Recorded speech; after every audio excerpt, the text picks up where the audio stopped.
Ang Sister Cherry. Gusto ka, di ba?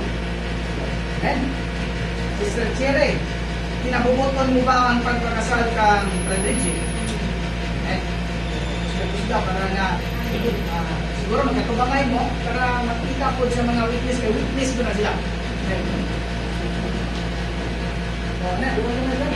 Mag-ulitan mo sa pagkakas.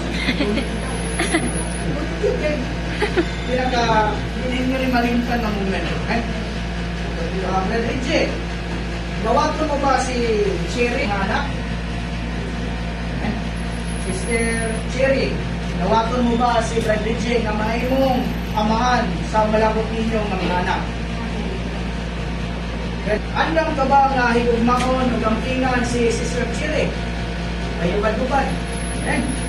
Sister Cherry, andam ka ba nga higugmaon, alagaran o suportahan si Bridget?